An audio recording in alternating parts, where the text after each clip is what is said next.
एक बार माता लक्ष्मी क्षीर सागर में भगवान विष्णु के पैर दबा रही थी, तो पैर दबाते हुए माता लक्ष्मी ने भगवान विष्णु से कहा, हे प्रभु, आज मेरे मन में 3 प्रश्न उठ रहे हैं। यदि इन 3 प्रश्नों के उत्तर देकर आप मुझे संतुष्ट करेंगे तो मेरे मन को बहुत शांति मिलेगी। तब भगवान विष्णु कहते हैं, हे देवी, तुम्हारे जो भी प्रश्न हैं तुम निसंकोच होकर पूछो, मैं तुम्हारी शंका का निवारण अवश्य ही करूंगा। तब माता लक्ष्मी कहती है, हे प्रभु, वह कौन सी स्त्री होती है जिसके भाग्य में संतान सुख नहीं होता है? दूसरा प्रश्न है कि कौन सी स्त्री समय से पहले विधवा होती है? और मेरा तीसरा प्रश्न है कि कौन सा श्रृंगार करने से स्त्री को स्वर्ग में स्थान प्राप्त होता है? तब भगवान विष्णु कहते हैं, हे देवी, तुमने उचित ही प्रश्न किए हैं। तुम्हारे ये तीनों प्रश्न अत्यंत महत्वपूर्ण हैं। इन प्रश्नों का उत्तर संसार कल्याण के लिए है। जो भी मनुष्य इन्हें ध्यान से सुनता है उसे पृथ्वी लोक पर संपूर्ण सुख प्राप्त होते हैं और मृत्यु के बाद उसे मेरे लोक की प्राप्ति होती है। भगवान विष्णु देवी लक्ष्मी से कहते हैं, हे देवी, आज मैं तुम्हें एक अत्यंत पवित्र कथा सुनाता हूँ। इस कथा के माध्यम से तुम्हारे सभी प्रश्नों का उत्तर तुम्हें प्राप्त होगा, लेकिन तुम्हें इस कथा को ध्यान से पूरा सुनना होगा। इस कथा को कभी आधा अधूरा नहीं सुनना चाहिए। इस कथा में समस्त संसार का कल्याण छिपा हुआ है। जो भी इस कथा को ध्यान से पूरा सुनेगा उसके मैं 32 अपराध क्षमा करता हूं। तब देवी लक्ष्मी कहने लगी, प्रभु, मैं आपको वचन देती हूं कि इस कथा को मैं पूरे मन और लगन से सुनूंगी। आप कृपया उस कथा को आरंभ करें। तो दोस्तों, आप सभी से एक विनती है कि आप भी इस कथा को पूरा जरूर सुने। इसे आधा अधूरा सुनना पाप माना जाता है।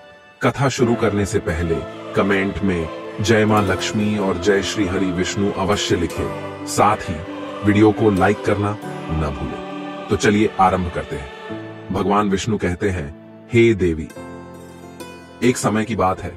मध्य देश में एक छोटा सा नगर था। उस नगर में एक सेठ रहता था। उस सेठ के 2 पुत्र थे और सेठ के दोनों बेटों का विवाह भी हो चुका था। सेठ के घर में किसी चीज की कोई कमी नहीं थी, किंतु सेठ की पत्नी का स्वभाव अत्यंत दुष्ट था। सेठ की पत्नी और सेठ के बड़े बेटे की पत्नी दोनों का ही स्वभाव दुष्ट था। सेठ की पत्नी अपनी बड़ी बहू का तो बहुत लाड प्यार करती थी, किंतु छोटे बेटे की पत्नी के साथ बुरा व्यवहार करती थी। घर की सबसे छोटी बहू अर्थात छोटे बेटे की पत्नी बहुत अच्छे स्वभाव की, ईश्वर पर श्रद्धा रखने वाली पतिव्रता नारी थी। वह अकेले ही घर का सारा काम किया करती थी और गृह कार्य में दक्ष थी। इतना अच्छा स्वभाव होने के बावजूद भी उसकी सास उसके साथ बुरा व्यवहार करती थी, उसका हमेशा अपमान करती थी। इसके पीछे का कारण बस इतना था कि बड़ी बहू को एक पुत्र था और छोटी बहू ने पुत्री को जन्म दिया था। पुत्री को जन्म देने के कारण सेठ की पत्नी अपनी छोटी बहू को बार बार ताना मारा करती थी, लेकिन वह बेचारी कर भी क्या सकती थी? जो भाग्य में लिखा होता है उसके साथ वही होता है। भगवान विष्णु कहते हैं, हे देवी, अब मैं तुम्हें छोटी बहू की कहानी सुनाता हूँ। इससे तुम्हें पहले प्रश्न का उत्तर प्राप्त हो जाएगा कि कौन सी स्त्री को पुत्र प्राप्ति नहीं होती है। हे देवी, सेठ की जो पत्नी थी वह पहले से ही दुष्ट और कुटिल स्वभाव की थी। उससे उसकी सास भी परेशान थी। सेठ की पत्नी अपनी छोटी बहू को सबसे ज्यादा दुख देती थी। छोटी बहू का नाम था सुकन्या और सुकन्या को सताने में उसकी सास को बहुत आनंद आता था। सुकन्या बेचारी रोज सुबह ब्रह्म मुहूर्त में जागकर अपने घर के काम करती थी और दिन भर काम करने के बाद उसे रात्रि को ही सोने को मिलता था। इतना होकर भी सेठ की पत्नी अपनी छोटी बहू से द्वेष करती थी। जब छोटी बहू झाड़ू लगाती तो उसकी सास आकर उसे ताना मारती थी कि तेरे हाथ में जान नहीं है क्या? तू जल्दी जल्दी झाड़ू लगा, मैं मंदिर जा रही हूँ। मेरे लौट कर आने से पहले तू भोजन बनाकर तैयार रखना और आते ही मैं उस भोजन को ग्रहण करूंगी और सुन, अन्न का एक दाना भी बर्बाद ना हो पाए। बेचारी सुकन्या चुपचाप अपनी सास का अत्याचार सहन करती थी और उसकी सास की हर आज्ञा का बड़ी ही विनम्रता से पालन करती थी। फिर छोटी बहू खाना बनाते हुए सोचने लगी कि मैं घर का इतना काम करती हूँ लेकिन फिर भी मैं चैन की सांस नहीं ले पाती हूँ। मेरी सासू माँ किसी न किसी बात को लेकर मुझे ही ताना मारती रहती है। पता नहीं कब उनकी ताना देने की आदत जाएगी। सुकन्या इतना सोच ही रही थी कि तभी घर के दरवाजे पर खटखटाने की आवाज सुनाई दी। छोटी बहू ने सोचा, अभी तो भोजन तैयार भी नहीं हुआ है, लगता है मेरी सासू माँ आज जल्दी लौट आ गई, अब वह फिर से ताना मारेगी। तब सुकन्या ने दरवाजा खोला तो उसने देखा कि द्वार पर एक सन्यासी खड़ा हुआ है। वह सन्यासी सुकन्या से कहने लगा, बेटा सदा सुहागिन रहो, तुम इस सन्यासी के लिए कुछ भोजन का दान करो। हे पुत्री, मुझे बड़ी भूख लगी है। तब सुकन्या ने सोचा, अगर मैं इस सन्यासी को भोजन करा दूं और इतने में मेरी सांस आ गई तो मेरी खैर नहीं। कुछ देर तक विचार करने के बाद सुकन्या ने सोचा, यदि मैं सासू माँ के ताने के डर से इस सन्यासी को भोजन नहीं कराऊंगी तो मुझे महापाप लगेगा, मेरा सारा पुण्य नष्ट हो जाएगा। इतना सोचकर सुकन्या ने उस सन्यासी को घर के अंदर बुला लिया। अतिथि धर्म का पालन करते हुए सुकन्या उस सन्यासी को भोजन कराने लगी। उतने में ही उसकी सास घर पर आ पहुंची और उस सन्यासी को घर के अंदर भोजन करते हुए देखकर उसे बहुत गुस्सा आ गया। वह चिल्लाते हुए सुकन्या से कहने लगी, यहाँ पर क्या किसी प्रकार का भंडारा या दावत नहीं चल रही है, जो तो राह चलते भिखमंगों को घर में बिठाकर खिला रही हो। सुकन्या ने अपनी सास से बड़ी विनती की, लेकिन सुकन्या की सास ने बहू की एक नहीं सुनी और उसकी सास ने उस सन्यासी को घर से बाहर निकाल दिया और उसके भोजन को उठाकर कचरे में फेंक दिया। उसके बाद वह सास सुकन्या पर गुस्सा करने लगी, अरे दुष्ट औरत, मैंने तुझे कहा था कि अन्न का एक दाना भी बर्बाद नहीं होना चाहिए, लेकिन तूने क्या किया, उस भिखमंगे को इतना सारा भोजन दे दिया। सुकन्या डरते डरते बोली, सासू माँ, मैंने सन्यासी को अपने हिस्से का भोजन दिया है, इसमें आखिर इतना गुस्सा होने की क्या बात है। द्वार पर आए अतिथियों को कभी खाली हाथ नहीं भेजते हैं, ऐसा शास्त्र कहते हैं। फिर सुकन्या की सास ने उसे बहुत डांटा। दोनों के बीच कई देर तक बहस हुई और सुकन्या की दुष्ट सास ने गुस्से में आकर सुकन्या को धक्के मारकर घर से बाहर निकाल दिया और घर का दरवाजा बंद कर दिया। सुकन्या देर तक घर के मुख्य द्वार के सामने खड़ी रही और बाहर से अपनी सास को आवाज देने लगी। सुकन्या की सास ने एक नहीं सुनी और उसे घर के अंदर आने नहीं दिया।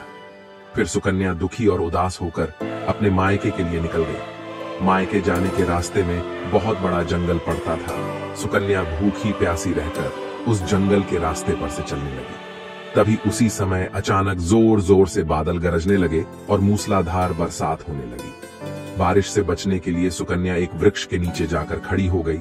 वहां पर सुकन्या ने देखा कि पेड़ के नीचे मे कोटर बना हुआ है।